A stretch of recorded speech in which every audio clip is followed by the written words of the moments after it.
Hamdan wa syukran lillah, nusalli wa nusallim ala rasulillah wa ala alihi wa sahbihi wa man tabi'ahum bi ihsanin ila yaumil qiyamah. Asyhadu an la ilaha illallah wahdahu la syarikalah wa asyhadu anna Muhammadan abduhu wa rasuluh la nabiyya wa la rasula ba'dah amma ba'du. Sauqadimu lakum bi tahiyatil Islam, tahiyatan mubarakah. Assalamualaikum warahmatullahi wabarakatuh. Saudara-saudara, para pemirsa yang berbahagia, ada banyak kalangan yang mengatakan bahwa kebenaran itu relatif. Namun ada juga yang mengatakan bahwa kebenaran itu absolut. Tapi ada juga yang menuntut tidaklah sesuatu dikatakan benar sebelum bisa dibuktikan secara ilmiah.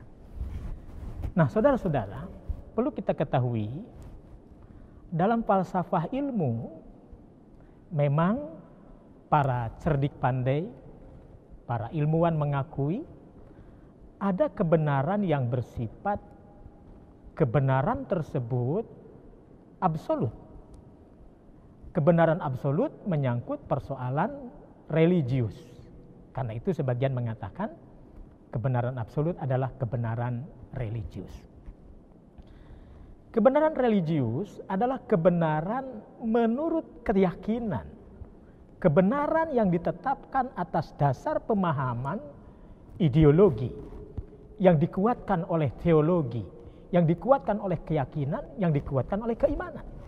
Maka itulah kebenaran absolut. Maka dia, orang yang meyakininya, akan mempertahankan sampai titik darah penghabisan tentu saja. Karena itu adalah kebenaran yang absolut. Lalu apa yang dimaksud dengan kebenaran absolut itu? Nah, itu yang pertama.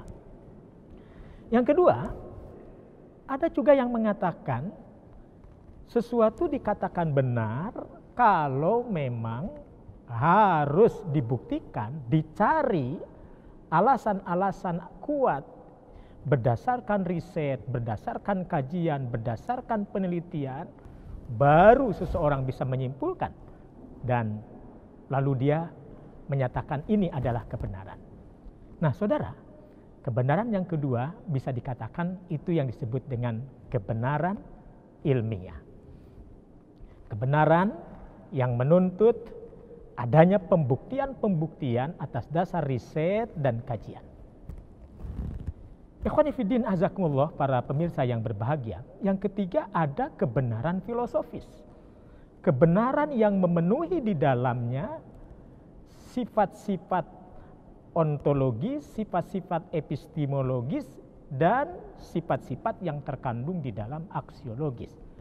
Apa, bagaimana, dan untuk apa harus tercakup di dalamnya, baru seseorang bisa menyimpulkan bahwa ini adalah sebuah kebenaran. Saudara, apa kepentingan kita untuk berbicara tentang betapa tidak mudahnya mencari sebuah kesimpulan bahwa sesuatu dikatakan itu benar? Ikhwani fiddin, tentu yang kita inginkan di dalam kajian ini, bagaimana kita bisa mengantarkan umat manusia kepada pemahaman sejati, pemahaman yang tadi disebutkan mungkin pemahaman absolut tadi, pemahaman yang didasarkan atas dasar keyakinan, iman yang tertancap di dalam dada orang yang mengatakan bahwa itu adalah benar, itu adalah tidak benar.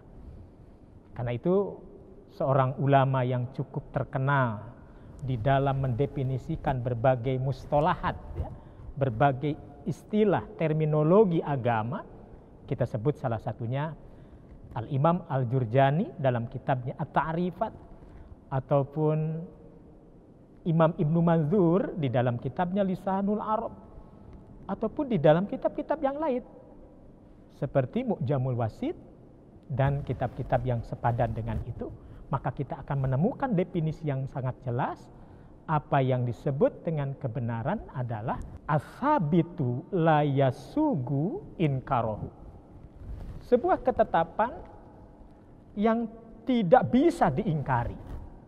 Nah, saudara, kalau kita tarik kepada definisi para ulama usul fikih, ya, para fuqaha, para usuliyun, mereka memiliki kaedah-kaedah yang jelas tentang kebenaran.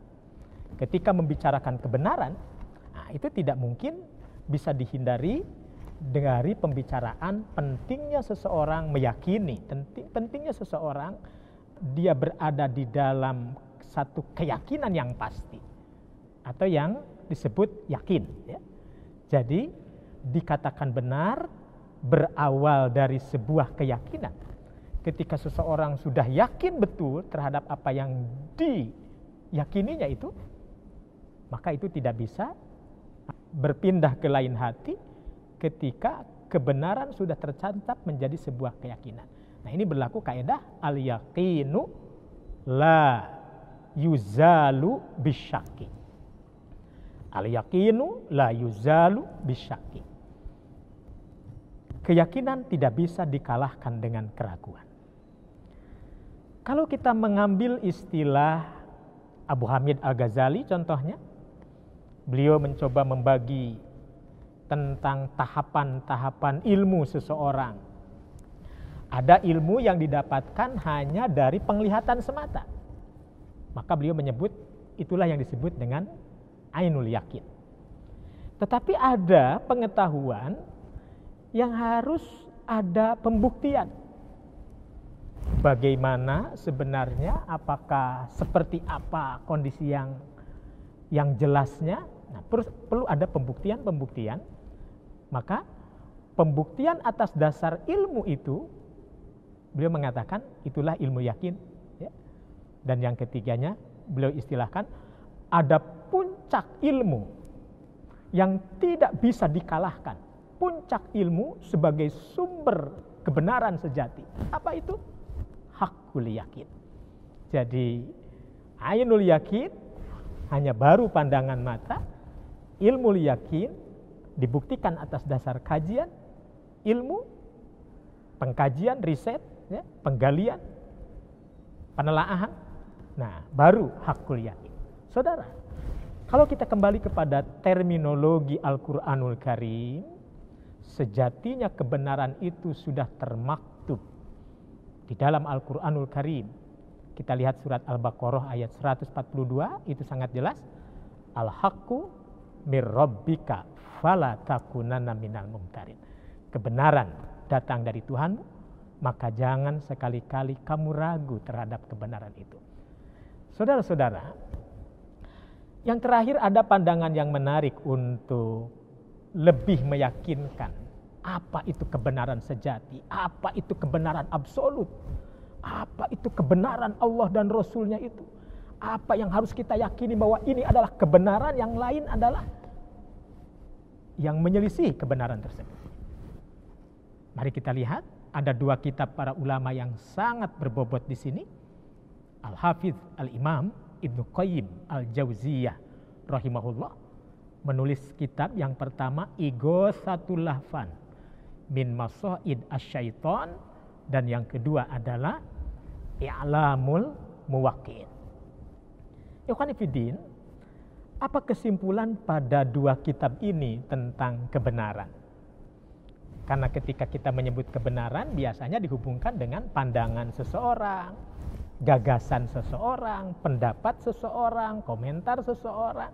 Apakah komentar, gagasan, pendapat dikatakan benar atau tidak benar? Nah, ini sangat tergantung. Nah, oleh karena itu Al-Hafidz Imam Ibnu Qayyim menjawabnya dengan sangat lugas, sangat tegas, singkat, padat. Apa kata beliau? Pandangan yang benar atau pendapat yang benar, ar-ra'yus shahih, itu sangat ditentukan oleh cara berpikir yang lurus. Jadi pendapat yang benar itu sangat ditentukan oleh cara berpikir yang lurus. Dan cara berpikir yang lurus itu sangat ditentukan oleh sehat dan tidak sehatnya akal seseorang. Lalu beliau menyebutkan apa yang dimaksud kriteria akal sehat dan tidak sehat. Yang dimaksud akal sehat dan tidak sehat adalah akal yang selamat, kata beliau. Al-aqlus salim. Apa maksudnya?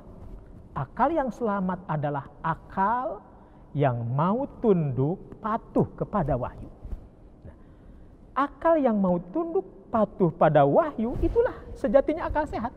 Maka beliau lebih familiar mengistilahkan al-aqlus salim, akal yang selamat. Jadi pendapat yang benar ini sangat ditentukan oleh cara berpikir yang lurus, dan cara berpikir yang lurus itu sangat ditentukan oleh selamat dan tidak selamatnya akal seseorang. Dan selamat dan tidak selamatnya akal seseorang tergantung apakah dia tunduk pada wahyu Allah atau tidak. Maka kebalikannya, pendapat yang keliru, pendapat yang sesat, pendapat yang keluar dari kebenaran itu sangat ditentukan oleh cara berpikir yang menyimpang. Dan cara berpikir yang menyimpang itu sangat ditentukan oleh tidak sehatnya akal. Tidak sehatnya akal ditandai dengan pengingkarannya terhadap wahyu Allah Subhanahu wa ta'ala. Oleh karena itu, mudah-mudahan kita termasuk orang-orang yang diberikan anugerah oleh Allah. Bukan hanya komentar kita yang menarik, tetapi cara berpikir kita pun harus lurus. Dan cara berpikir lurus adalah cerminan dari sehat dan tidak sehatnya akal kita, sehingga kita benar-benar mendudukan kebenaran itu seperti apa. Mudah-mudahan Allah Jalla wa'ala menjadikan kita termasuk orang-orang yang selalu berpikir benar, berpikir lurus, dan berpikir yang selamat, terutama di dalam memahami ajaran agama yang kita cintai. Aqulu qouli hadza wa astaghfirullah li wa lakum. Wassalamualaikum warahmatullahi wabarakatuh.